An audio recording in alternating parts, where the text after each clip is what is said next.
All right, so as you could hear, having trouble starting this bike when it's cold, and pulled out the spark plugs, and they're wet and sooty. So obviously running really rich. I did notice a little bit of smoking when I was riding the other day, and so I just wanted to pull the plugs and see. And you can tell, I mean, they're really fouled. To get on this background so you can see, and they're wet, and I can smell the fuel on them. So I was doing some reading, and I think what's wrong is it's running rich because the coolant temperature sensor is not sending the correct temperature to the ECU to let it know that the bike's warmed up. So I'm gonna try and replace those, and I got some other parts as well, but I'm gonna do the coolant temperature sensor as well as the thermostat, because I did notice that it just doesn't seem to come up to temperature. So I'm thinking that the thermostat's failed in the open position, so it keeps running coolant through, and it just takes a long time for the bike to warm up. So let me get started by pulling some of the fairings off, and then we'll jump into it.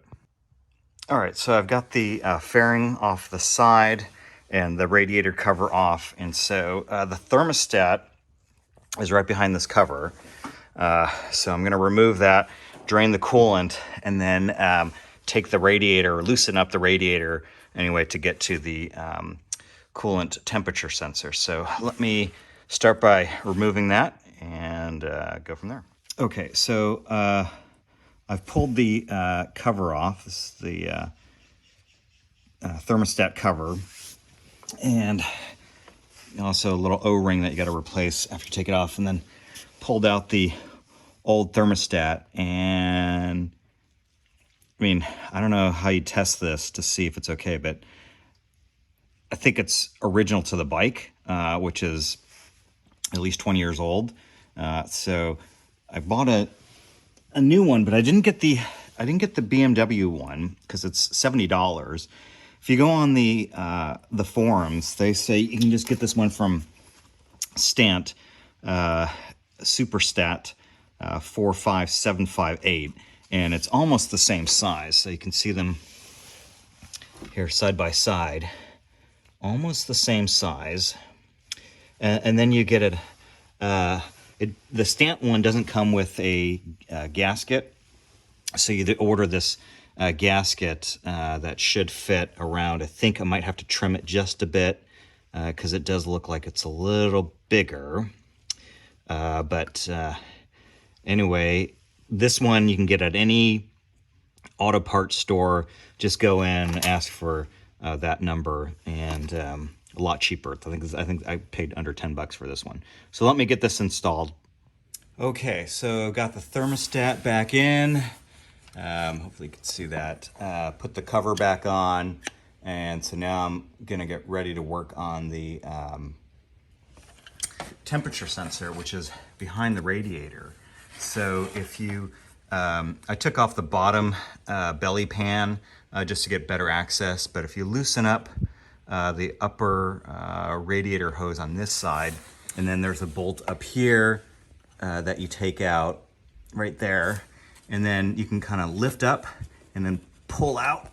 It takes a little bit, and then that'll get you access to the temperature sensor, which is right down, which is that thing right there. So let me go ahead and get that removed.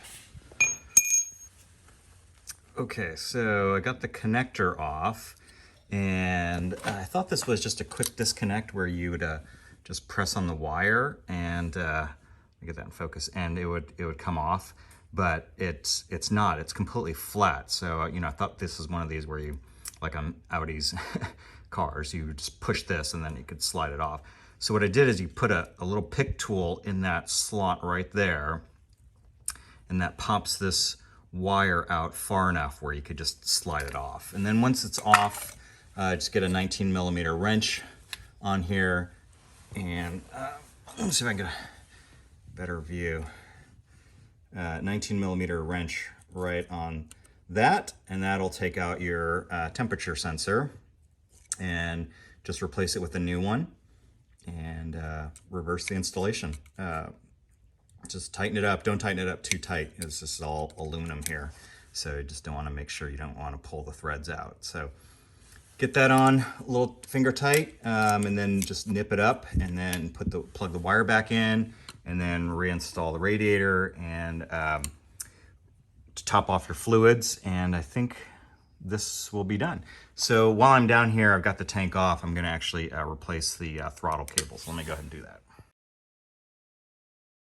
So unfortunately, that Stant thermostat didn't work. What happened was, I think I mentioned in the last time when I installed it, when I put this cover back on, it wouldn't seat properly.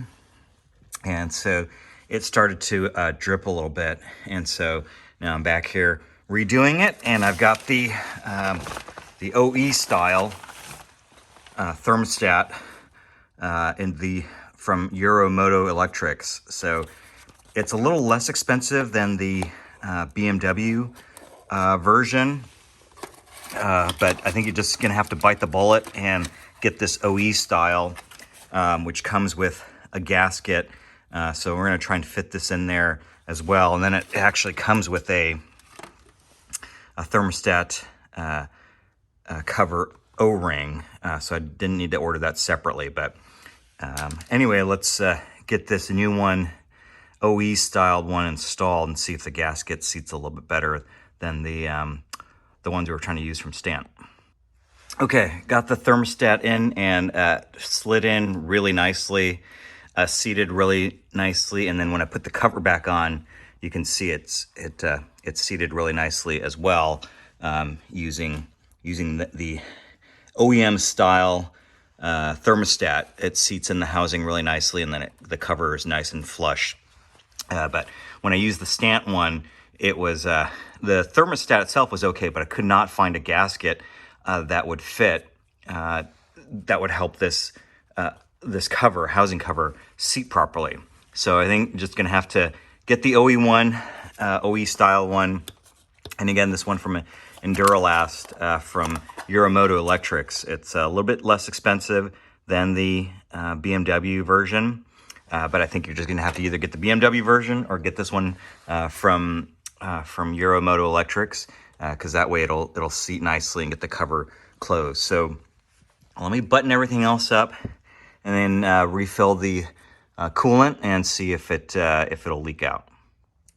All right, so I'm here trying to replace the sensor, and what I didn't realize is that on my sensor wire, it's actually worn out, and let's see if you can see that, but they've got bare wire exposed here.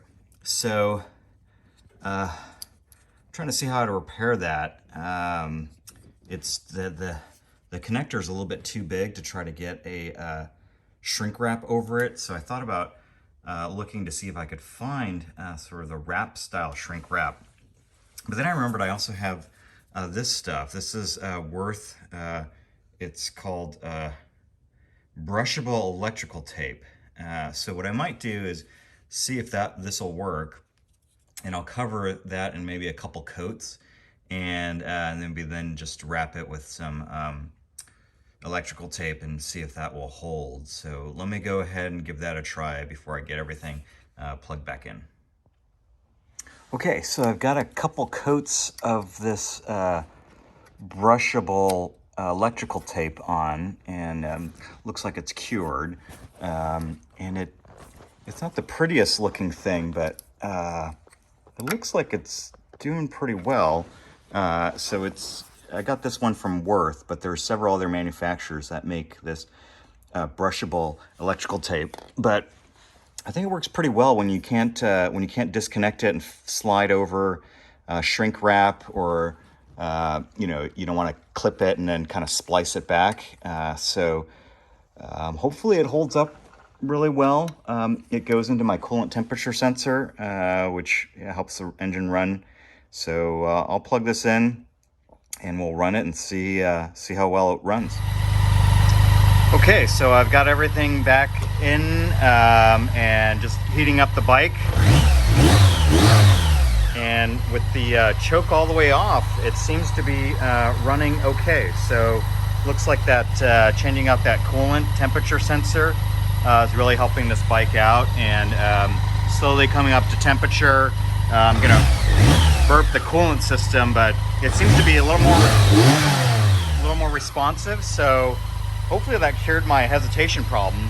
But anyway, got a new thermostat in and a new coolant temperature sensor. And when it stops raining, I'll take it out for a test ride, see if we actually fix the problem. But so far, seems to be running a lot better. It doesn't smell quite as rich, running rich as it was before. And again, it just no more white smoke from the back. So hopefully this is fixed, and we can just go out and enjoy the ride.